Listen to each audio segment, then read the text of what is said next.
Hey, Dad. Welcome back to another episode of the Fathers and Sons. How you doing today? I'm good, Luke. How are you? I'm good. I'm good.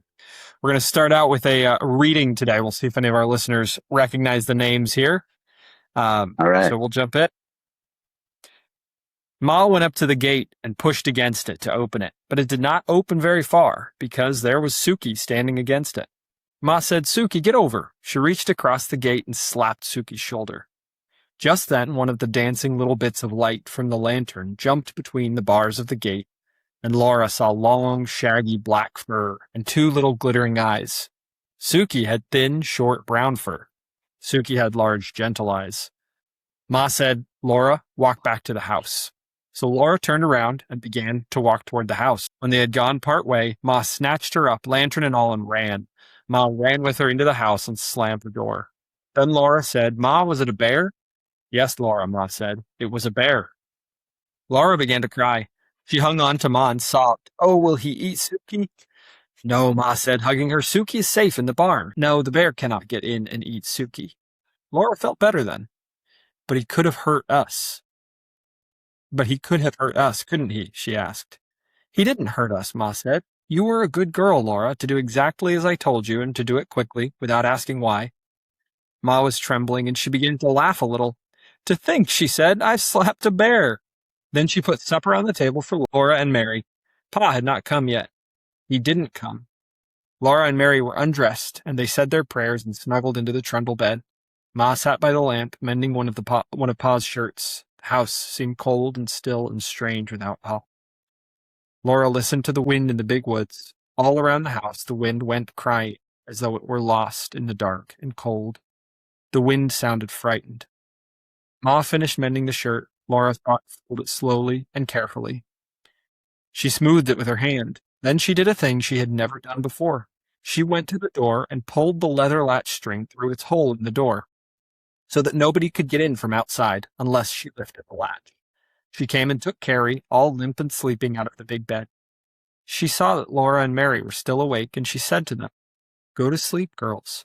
Everything is all right. Pa will be here in the morning."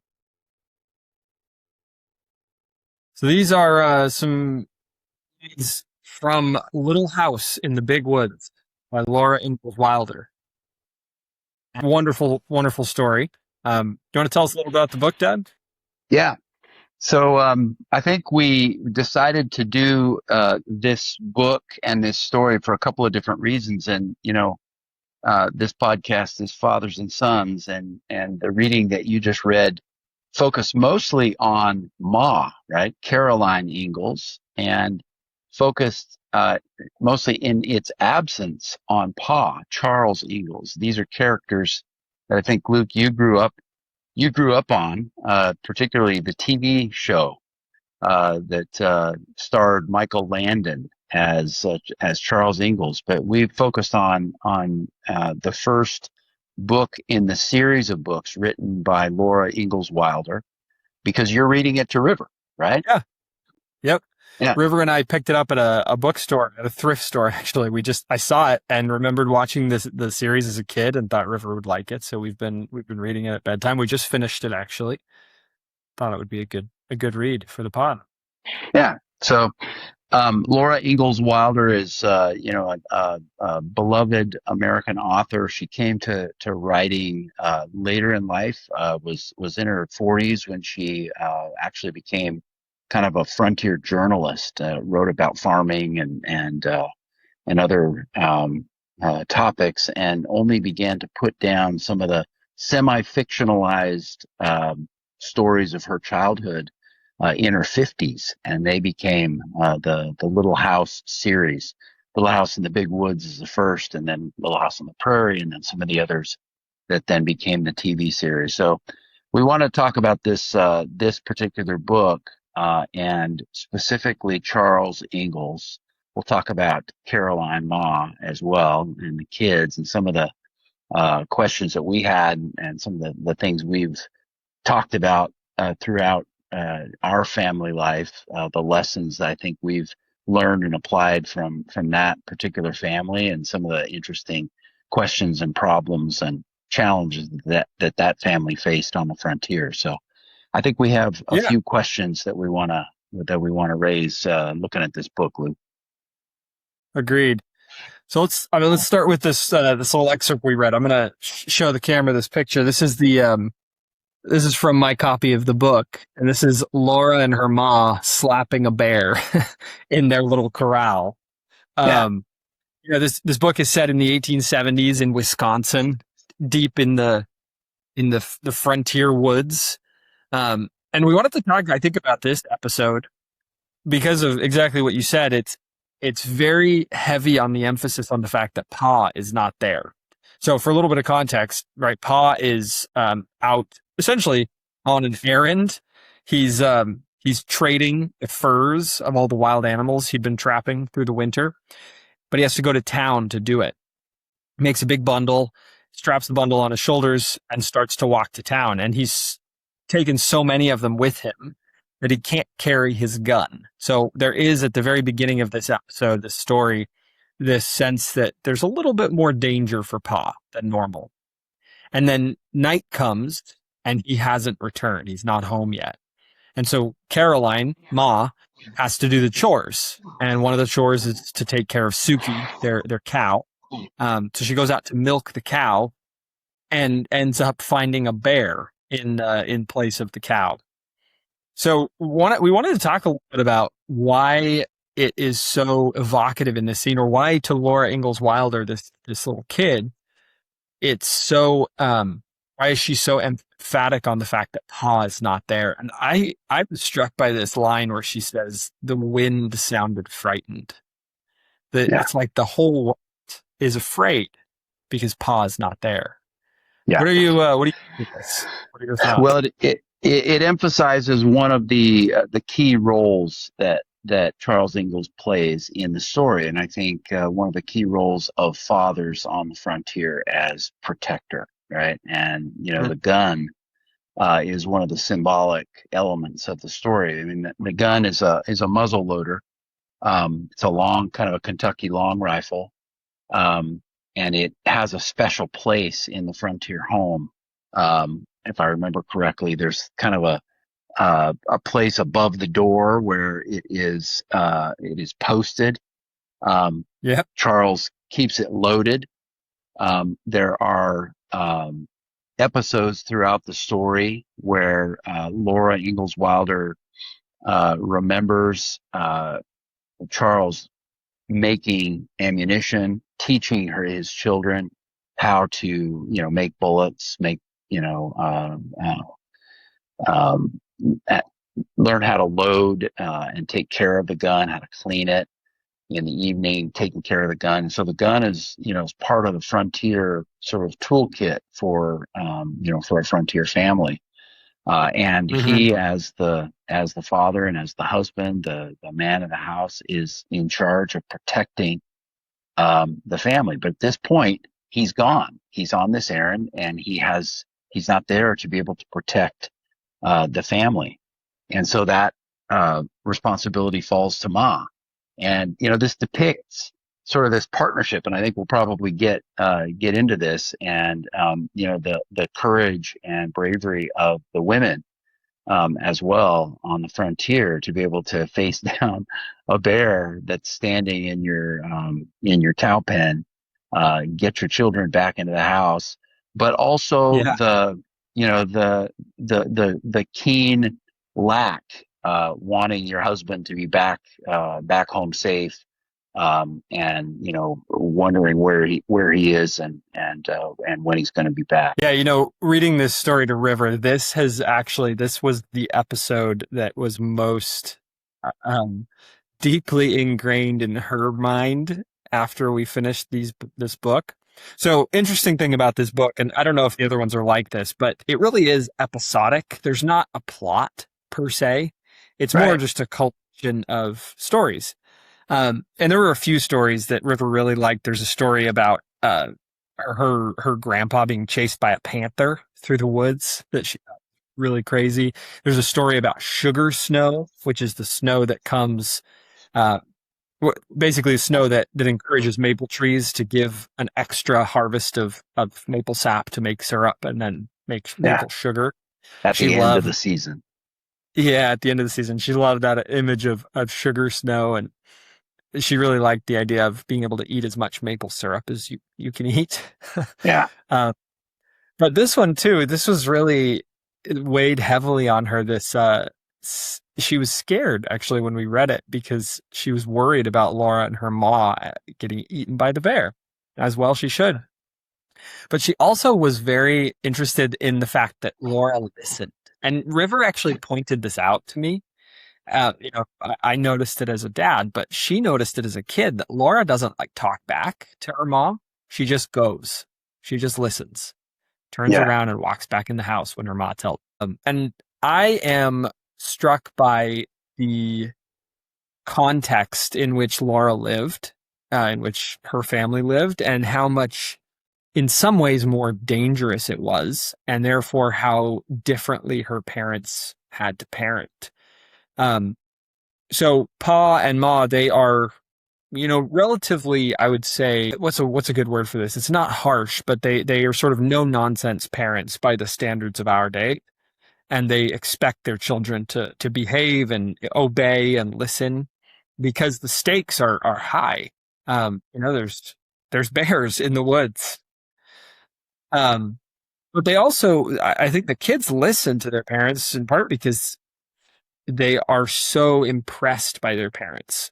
Um, so we've been talking about this idea of embodied knowledge and being an embodied man, and how Charles Ingalls, in Laura's mind, she idealizes her dad. She loves her father deeply, and she feels like he is sort of the image. I mean, the communication you get from this book is she thinks her dad's just the coolest guy.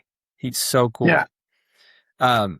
What are your thoughts about that? About his abilities and his the lessons that we can learn for dads today, even though we're not in that high stakes situation, or at least physically high stakes situation.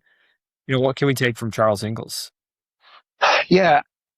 I mean, there's a couple of things here.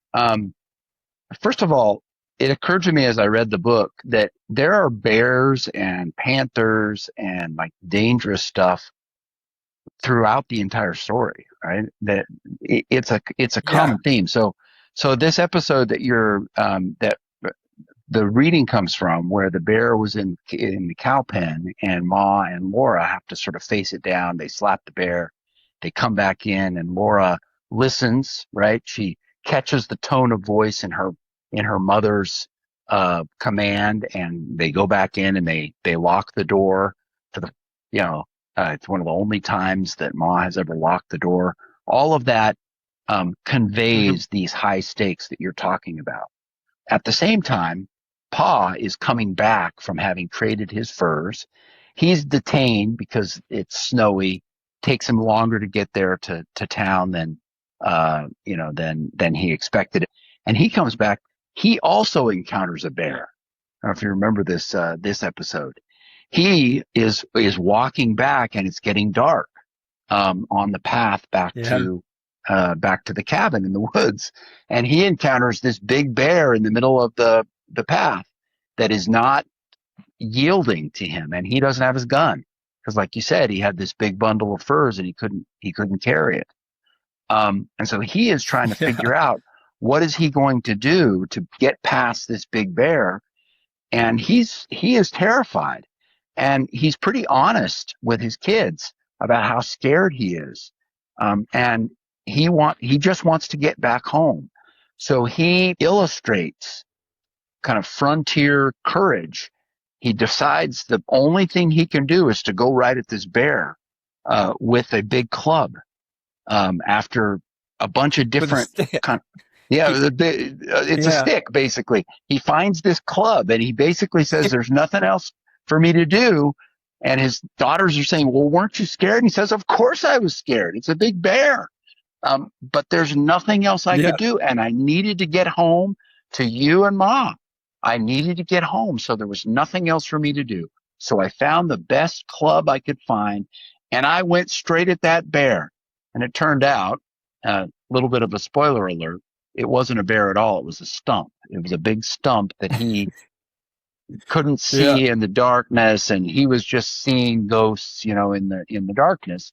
But um, you asked sort of what can we learn? We've all been there, right? We've all been there when we've had to sort of walk down a dark road at night and sort of we're like looking at the shadows and we're afraid. It is the common condition of mankind, to sort of be afraid of the dark and be afraid of wolves and be afraid of bears and the things that are in the unknown. um, we don't have to face those types of dangers as much. But I think, there are things in this story that remind us of the type of courage that we should be trying to cultivate in our own life. We may not have to face physical dangers, but we have plenty of moral hazards in our lives that we need to be cultivating courage, and we need to be teaching our children to have that type of courage, even when we are afraid, even when we have, moments that are difficult for us in our life. I like that. I'm I didn't think about this episode with Charles and the stump. It's so good. Like this is the picture in the book for anybody who can see it. Right? He just goes at a stump with a big old stick thinking it's a bear. And when I read this, it was silly and funny, and River Right. cracked up and she was, "Oh, Dad, it was just a stump. It's so funny." But there's definitely a deeper idea here, and it's a great image to ask ourselves, like if I put myself in that situation and there is a bear between me and my family, am I brave enough to go at that bear with a stick? You know? And Yeah. he you're totally right. Illustrates the situation as a kind of a black and white decision, It's not like there were other options. He says it would do me no good to run away. There were other bears in the woods. I might meet one at any time. I might as well deal with this one as with another. And then he says, besides, I was coming home to Pa and you girls. That's right. That's right. And That was the value. yeah, like that I don't that was his goal. that was the thing. Yeah. That was his goal. He was gonna get home to his family one way or another. We're all gonna like meet bears in the woods at night, and they're not gonna be bears all the time. Sometimes they'll be Yeah. stumps, but sometimes they're gonna be bears, Yeah. And Yeah. I sit here in my comfy office chair and I think, like, I don't know, like, would I be brave enough? Whether it's a metaphorical or a physical bear is sort of besides the point. I think you need to, as a dad, like, you gotta be brave, man. You gotta be willing to go at that bear to get home to You would. your wife and your kids. You would be. I think I you think would I be. would. I think I would. You would But be. it's scary. But there's another side to this story too, and I don't have my copy of the book in front of me, but if I remember correctly, Laura also said at the end of that conversation, but ours was a real bear, Dad. She does. Paul. She says, it says, Laura said, ours really was a bear, but we weren't Right. scared. Right. So They thought it was a cow. yeah. So Yeah. there's another element to that story too, which I think is the partnership between Pa and Ma, Yeah. and the mutual respect and reliance. I mean, if you're looking for a book that shows very traditional. I mean, it's a very traditional. It's written about the late 19th century, the frontier. In some ways, it's a very conservative family relationship. But there is a very tender and in some ways progressive and forward-looking relationship between Ma and Pa, and a feeling of mutual respect between these two adult figures, and certainly something that Laura recognizes, because Ma is Yeah. every bit as brave, and this episode highlights her not just domestic skills, but her physical courage and ability to handle those types of situations as well. Yeah.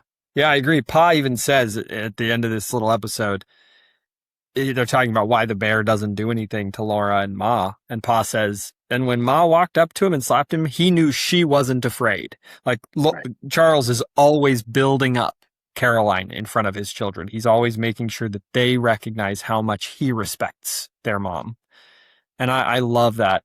I was thinking about this same idea. I was struck by, or I remembered a quote from the president of our church, President Dallin H. Oaks, that he gave in a recent address basically to anybody who wants to listen, where he talks about how families have changed over time. He said, in times past, one of the greatest influences that unified families was the experience of struggling together in pursuit of a common goal, such as taming the wilderness or earning a living.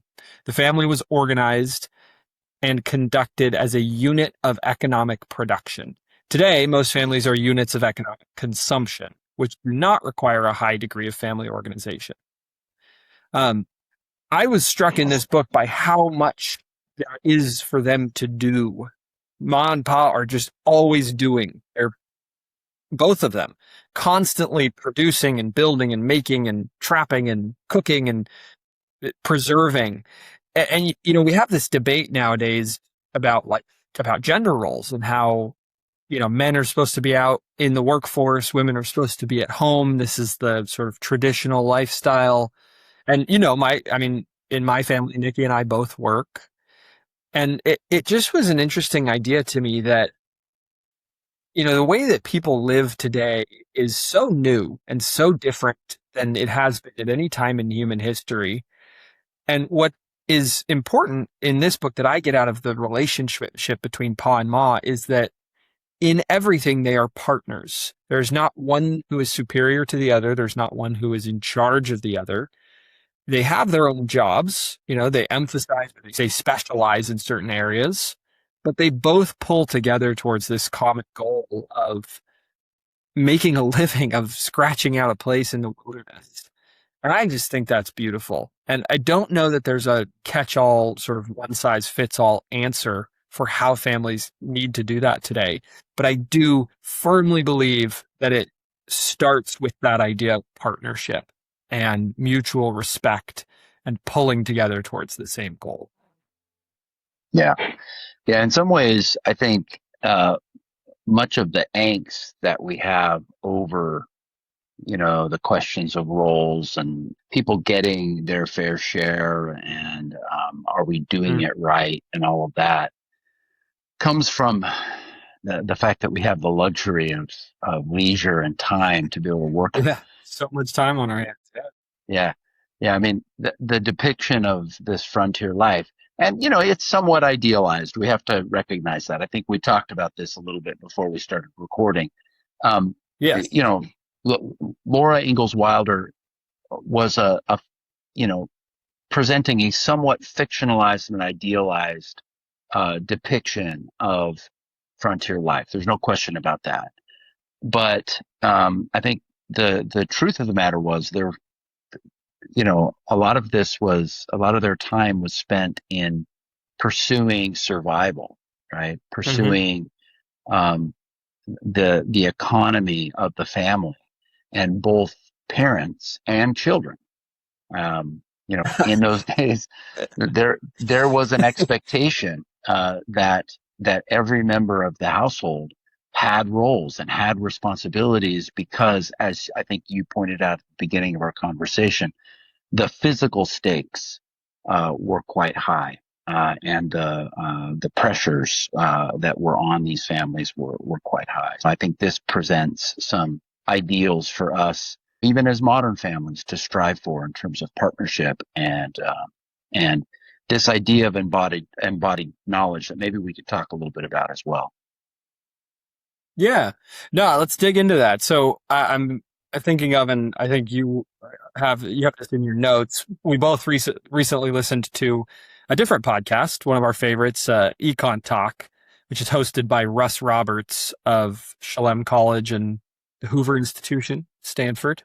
He's an economist, and he talked to an essayist and an author, a really smart guy, Aled McLean Jones, who wrote about Tom Cruise, of all things, and embodied knowledge, essentially, like this idea of people who are able to do things not because they've read about them, but because they've done them so many times, this physical knowledge. Um, and in that podcast, Russ Roberts, he said something that I thought was so sort of funny and on topic, but he says, until recently, most of life was peril. It was just avoiding death. I thought that Yeah. was pretty funny and pretty apropos for the book we're reading. Like that's the reality of this book is like so much of it is them avoiding death and doing it together as a family. So Charles, as a father, he's so impressive at many of the things that he needs to be impressive at. There's a part, and I think you have this in your notes as well. There's a part in this book where Laura talks about Pa's marksmanship. And she says when he shot at a bear or a panther, he must kill it with the first shot because a wounded bear or a panther could kill a man. But Laura and Mary were never afraid when Pa went alone because they knew he could always kill bears and panthers with the first shot. And there's, maybe some idealization there, but reminded me of Atticus Finch in To Kill a Mockingbird, his marksmanship and his impressive ability to do the things that he needed to do to make things, happen. There's another episode where there's this whole episode about bees, and Pa says, bees never sting me, which I think is a really interesting detail. But it to me, it's similar. It's like Charles is a man's man. He's in touch with his physical abilities, but he's also sort of respectful of nature and thoughtful about the way that he goes about the things he does. He makes his own bullets. I mean, he's awesome. Charles is awesome. I want to be Charles. He's so cool. Yeah. But I don't have to go out and shoot bears and panthers every day. I don't have to be prepared to harvest fields in a day. So you asked me this at the beginning and before we were talking, but I'm going to flip it back on you. What do you think we can learn from Charles as people who don't have to deal with the peril of this time? Well, I've thought actually a lot about this, and my consideration of this topic predates reading this book. Mm-hmm. I'm an attorney by training and diplomat by profession. I do a lot of kind of intellectual work. And I think, Luke, you as a financial advisor, you are in kind of the same boat. We make our living with our brains. And, in some ways that has been the ambition of each generation, is to try to get their kids, to go to college and to, have these skills to be able to not have to swing a hammer for their whole life and to wear themselves out, with manual labor, because that's a rough way to make a living, out in the sun and the heat and danger, and manual labor can be a rough way to make a living. But at the same time, I fear that we are also, as a society, at risk of losing, valuable skills, and not just valuable skills, but an approach in life. I mean, you have like Mike Rowe and Dirty Jobs and stuff. There's this sort of resurgence of this idea that we ought to be focused more on trades and skills and things that we can learn with our hands. And I've tried to do a little bit of that, tried to do some woodworking, some mechanics, trying to kind of figure out how things work and not just throw things away when they break, which is, that's the impulse, right? Because it's cheaper just to buy another one on Amazon. I recently had an issue with my car where I had these weird bolts on the rims. They were, anti-theft bolts, and I didn't have the right key to get the bolts off, and I had to kind of get a new tool, and I had to had to wrestle those things off, and it was very satisfying. I didn't know how to do it. So I kind of looked on YouTube. I did take a little bit of a cheat code there, and learned how to do it myself. So I don't know if that makes me a better father, but I do think that there is something to be learned from a dad like Charles Ingalls, who had no choice but to figure things out for himself and to rely on his network of family and neighbors to kind of, you know, learn how to harvest, maple syrup and hunt and process skins and things like that. To take a little bit of a risk from time to time and learn how to do some of those things with our hands. I certainly feel good about it. I don't know about how you feel about that. Yeah, I totally agree. One thing I feel like I'm learning from this whole podcast experience is that there are not very many things that are the answer. Like going out and hunting and being one with the woods and being very present in your physical body is not the answer to how to be a good dad or how to be a good person, but it is part of it. There's all of these different things. There's partnership with your wife or your spouse. There's trying to be present in the world in which you live. There is things we've learned from other episodes, humility and integrity. It's all of it together. And I do think that this like idea of being present in your body is really important. We talked a little bit at the beginning prior to recording about the last chapter of this book, and I just want to bring it up briefly. So chapter 13, the last chapter of this book, it's called The Deer in the Woods. And for a little bit of context, it's the end of the summer. Charles hasn't been hunting in the summer, which I found interesting. I don't know how accurate this is in terms of how people actually lived, but Charles didn't hunt all summer because there were baby animals in the woods and he didn't want to shoot babies, didn't want to shoot mothers of babies because he wanted to be respectful of the land. Separate idea from what we're talking about. Also something I find beautiful. But Charles goes out at the beginning of fall because everything's kind of grown up. And Laura and Mary are excited because they're going to have venison. They know that their dad's going to go out and bring back a deer. And he comes back and they go outside in the morning expecting to see a deer hanging from the tree. And there's no deer. And they're surprised. They're sort of shocked because Pa has never gone out or come back with a deer. So they ask him what happened. And he tells them this story where he's out in the middle of the night and he's up in like a deer blind in a tree and he's waiting. And he says, I'll just read it real quick. He goes up in the tree. The big round moon was just rising. I could see it between the bare branches of the trees low in the sky. And right against it, I saw a deer standing. His head was up and he was listening. His great branching horns stood out above his head. He was dark against the moon. It was a perfect shot, but he was so beautiful. He looked so strong and free and wild that I couldn't kill him. I sat there and looked at him. He bounded away into the dark woods. So Charles goes on and he waits again, and there's more animals that come. He doesn't shoot any of them that night. He just is them. And I think there's a piece that the I don't know what to call them, but the violence caucus amongst sort of the conservatives today, but people who are just so concerned with like taking back what's theirs and being righteously angry and indignant that they miss, which is, I mean, Charles, he is very competent, very capable, believes in things like hunting and, has to, but he also has so much like respect for the beauty of the world he lives in. And I think it's because he's able to spend so much time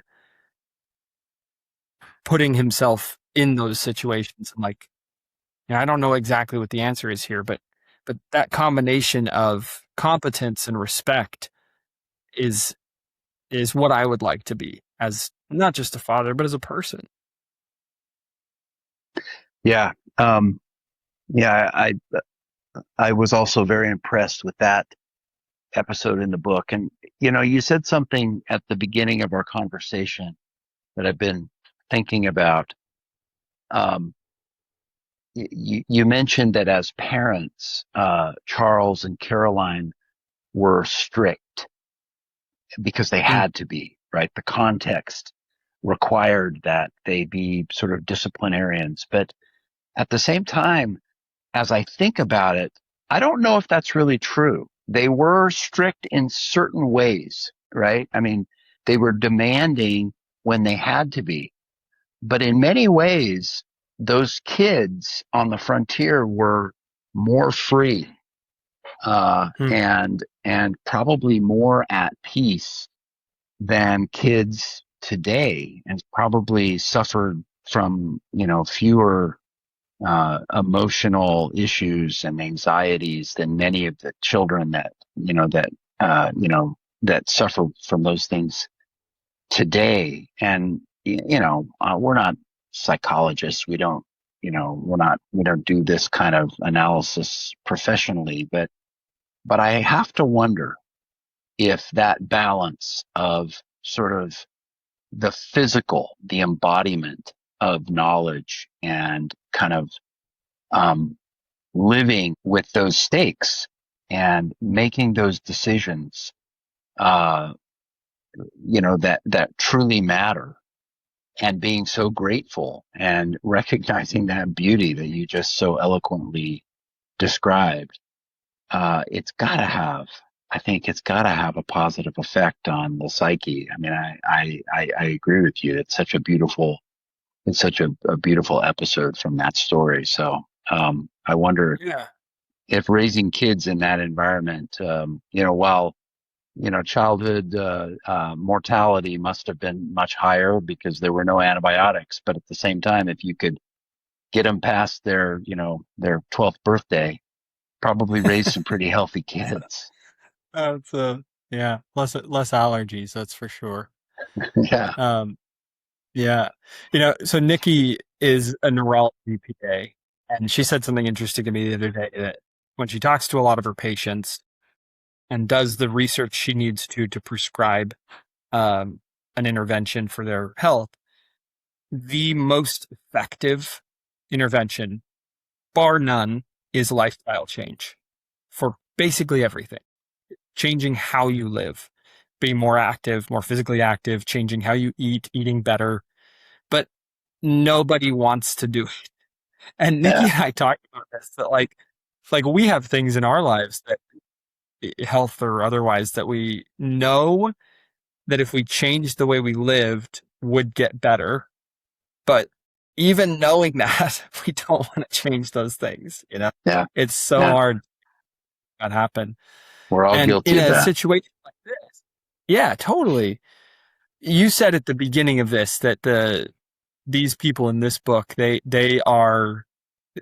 dealing with the curse of abundance, or sorry, we are dealing with the curse of abundance rather than the curse of scarcity, which is kind of what Charles's family is dealing with. And they are in a situation where this curse of scarcity forces them to live a lifestyle that is fulfilling and leads to goodness. Again, like you said, definitely idealized, but I agree that I mean, we've all been camping. You go camping, you're out in the woods, you wake up in the morning, you feel great. It's Yeah. it's awesome. You Yeah. breathe better, you Best sleep food better, you you've feel ever better. eaten, right? My gosh, yeah. A little bit of dirt and ash on it in the morning, some sticks in your eggs, but it's great. Yeah.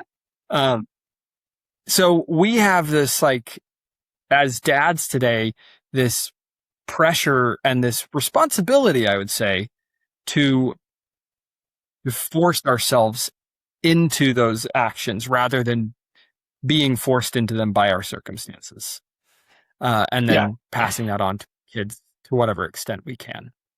I like it. Yeah.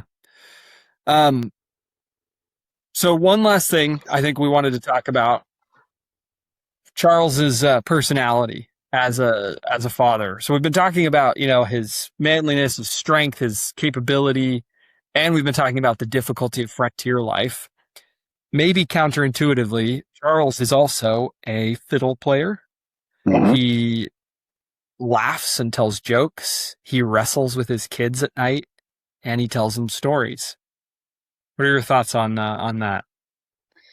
Yeah, I think I may have mentioned this on the podcast before that I have often tried to judge myself by the measure of the Charles Ingalls standard of fatherhood, Oh, and that's great. and and that's often been through the lens of the TV show, right? I think one of the most important things that this book brings out is how playful Charles was with his kids, although it was Hmm. seasonal, right? It was.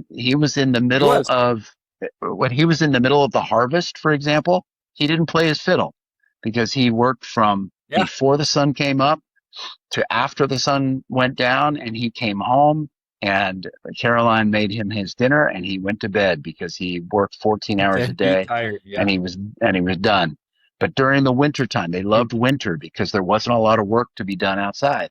And they would tell stories and they would play the fiddle, and he taught his children music and fun games and often stories about their family and about their heritage, which I found to be very Mhm. interesting as well. And his children understood who they were.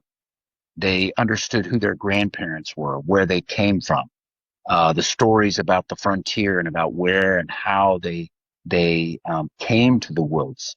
They went and visited their family, even though it was a far distance away and it was cold and it was hard to get to.